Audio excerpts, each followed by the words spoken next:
1300 sa demokrat ishin pro që ju të ishit përsëri kryetari i Partisë Demokratike. Po i quajmë 20.000 zoti Berisha, po marrim një numër 20.000 antar të Partisë Demokratike, pse nuk janë në protestat tuaja? Pra 20.000 veta, 20.000 qytetar, antar të Partisë Demokratike, por preferojnë t'ju mbajnë juve në krye të Partisë Demokratike, por thirrjes tuaj për të qenë kundër Edi Ramës nuk i përgjigje. Pse ndodh kjo zoti Berisha? Osman, po të mos ishin këta antarë të Partisë Demokratike, Ballukun do ta kishe Dopjo Zëvendës kryeministre, po të mos ishin këta antarë të Partisë Demokratike me qendresën e tyre,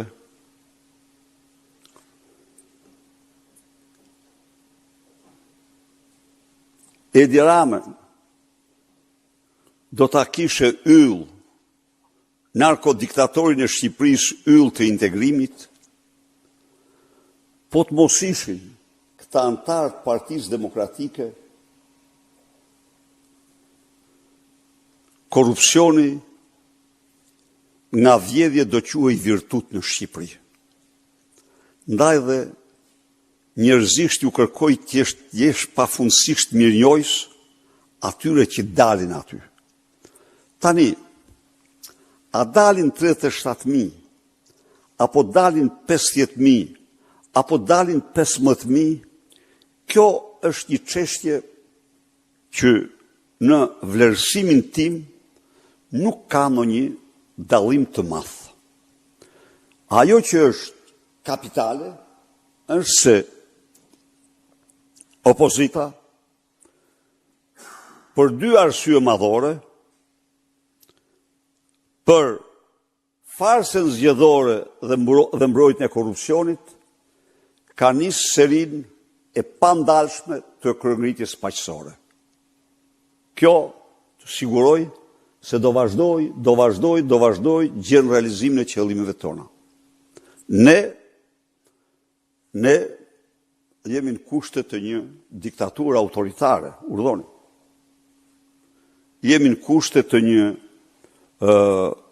represioni ndaj opozitës. Jemi në kushte kur kryetari i partisë dytë më të madhe opozitare sillet në sallën e gjyqit sikur të ishte ndihmësi Bin Ladenit në Kafaz Qelqi, duke dhunuar çdo ligj kushtetut dhe konvent ndërkombëtare. Ne jemi në këto kushte, por ne jemi gjithashtu të pamposhtur. Pse unë bëra një vlerësim?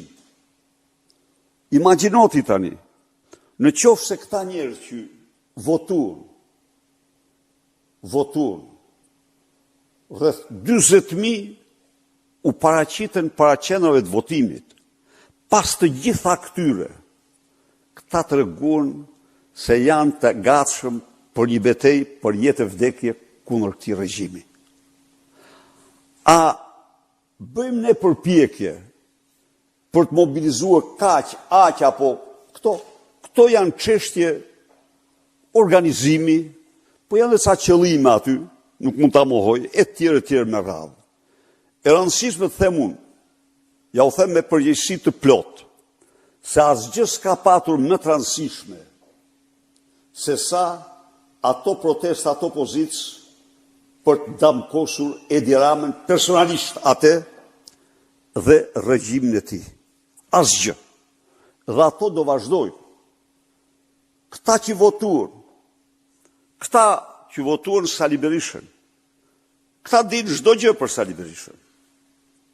Dinë edhe platformën e tij. Po këta votuan pikërisht për këto, pa diskutim. Votuan të bindur se kjo është rruga më e drejtë, rruga e nderit dhe dinjitetit, rruga e shpëtimit, rruga e shpresës dhe e shpëtimit të Shqipërisë. Unë këtë koment mund të bëj.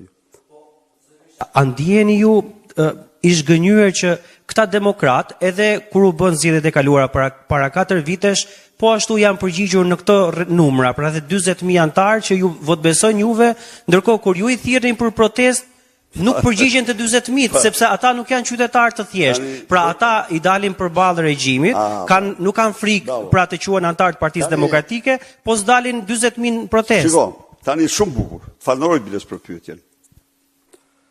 Jo, ndjehem jashtëzakonisht mirënjohës ndaj tyre. Pse? Shumë mirënjohës.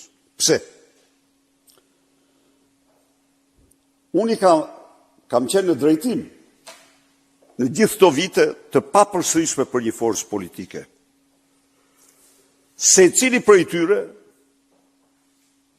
tek kutia e votimit, duke ditur çdo gjë, mund thoshte jo. Mund votonte kundër. Mund të abstenonte dhe mund mos paraqitej fare në votim. Jemi dakord? Se cili prej tyre që votoj për Sali Berishën, sepse Sali Berisha u ka thënë të vërtetën dhe së bashku me ta ka mbrojtur të vërtetën. Të vërteta themelore. Të vërteta themelore janë këto. Edi Rama nuk ka zgjedhje. Dhe ju, se kam sekret, ka jo pak prej tyre që më thonë, pse e thua ti këte, se kjo është dekurajuese. Unë e di që është dekurajuese, po unë do të them të vërtetën. Dhe se Partia Demokratike do mbroj votën tuaj. Ky premtim solemn. Dhe ky i dyti të garantoj se është një nga gjërat më të vështira. Më të vështira. Mos harro një gjë. Pas zgjedhjeve të 11 majit, ka vetëm një qeveri që shpres publikisht se zgjedhjet nuk ishin të lira, do në që i kthej përgjigje gazetari se ne urojmë vetëm zgjedhjet e lira, dhe kjo ishte qeveria Shteteve të Bashkuara. Është shu, kurse